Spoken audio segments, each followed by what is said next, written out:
Seja muito bem-vindo para mais um vídeo da nossa leitura anual da Bíblia da Fé.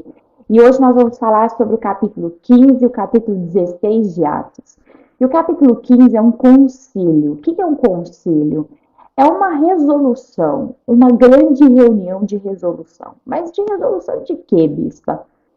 Muitas pessoas, muitos judeus, que iam atrás dos apóstolos quando eles estavam pregando para os gentios, ou até mesmo moravam nas regiões em que eles estavam pregando, queriam de todo jeito impor que aqueles gentios se tornassem judeus. Foi um problema que os apóstolos enfrentaram, mas muito mesmo, porque eles queriam trazer pesos do judaísmo, pesos da religiosidade para a vida daqueles gentios, alegando que se eles não fizessem isso, se eles não fizessem aquilo, eles não estariam salvos.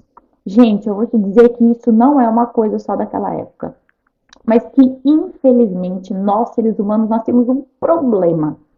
Mas um problema que nós temos que cortar todos os dias, eu digo todos os dias porque ele é uma coisa recorrente, então tem que ser cortado todos os dias na nossa vida, que é a religiosidade. Não é porque a gente vive de uma maneira que todo mundo tem que viver. A palavra de Deus aqui no capítulo 15 de Atos é tão linda, tão linda, tão linda, tão linda, porque ele fala assim, eles decidiram, versículo 9, versículo 10, que aquelas pessoas tinham que ser purificadas no seu coração, não pelos seus atos de religiosidade, mas pela fé.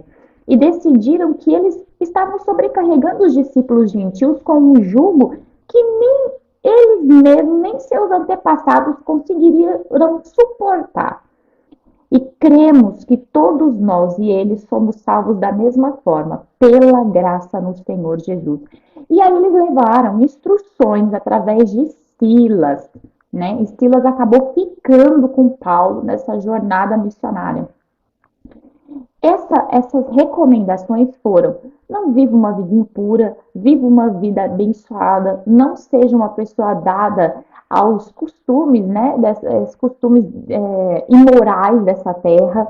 Em outras palavras, ele estava dizendo o seguinte: viva uma vida onde a graça de Deus seja honrada na tua vida e viva pela graça. Sabe, nós precisamos entender uma coisa. Tem coisas que nós não gostamos, tem coisas que nós não aceitamos, mas que a Bíblia, ela não vai dizer que é pecado, que você vai para o inferno. É só um gosto, uma roupa, uma cor, uma música, um estilo. Então, vamos colocar um padrão. Ao invés da gente querer que as pessoas sejam como nós, vamos trazer a graça de Deus. Vamos colocar o padrão da graça de Deus, que é muito melhor que as pessoas vivam pelo padrão da graça e não pelo padrão do gosto humano, do que você optou pela sua vida cristã. Entende o que eu estou dizendo? Eu sei que é difícil muitas vezes ouvir isso, mas é verdade. A gente precisa entender que a palavra de Deus ela precisa ser pregada na sua clareza. E Jesus Cristo nos salvou pela graça e não pelos ritos ou pelos feitos. Jesus nos ama não pelo que nós fazemos, mas sim porque Ele fez e porque nós assim recebemos o que Ele fez lá na cruz do Calvário por nós. Não estou dizendo para você viver uma vida desregrada, eu estou dizendo para você viver debaixo da graça. E viver debaixo da graça é viver debaixo do que Deus espera, viver sendo um exemplo do testemunho vivo de Deus, sendo você uma representante e uma testemunha de Jesus Cristo aqui na Terra. Ela talvez seja até muito mais sério do que cumprir um papel religioso, mas não opere peso sobre a vida das pessoas, pelo contrário, opere a graça. Jesus veio para transformar, restaurar a vida de qualquer pessoa. E mesmo que ela seja muito diferente de você, tenha uma cultura, um pensamento diferente do seu, a graça de Jesus também é para ela. E eu sei que Deus está falando com você em relação a esse assunto, porque Deus nos tem chamado a levar as pessoas para Jesus Cristo. No capítulo 16, Silas segue jornada com Paulo e eles encontram Timóteo e começam a treinar Timóteo e vão passar por um período muito conhecido na prisão, quando os dois são presos injustamente. e estão orando dentro da prisão. E a prisão, então, abre as suas portas. Deus dá uma experiência para o carcereiro, a um ponto dele levá-los à sua casa, eles ministrarem batismo, mas eles voltam.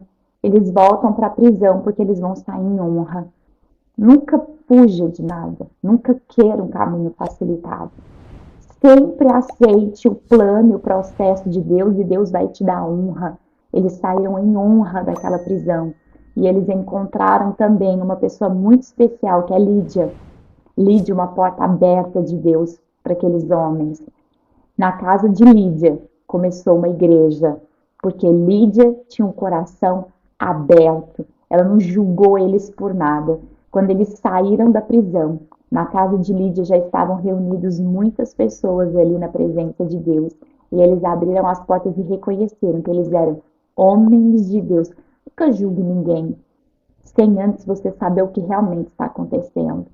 Seja uma Lídia, mesmo que você seja um homem, seja uma Lídia no sentido de ser uma porta aberta para as pessoas. Que Deus te abençoe. Nos próximos capítulos a gente se encontra.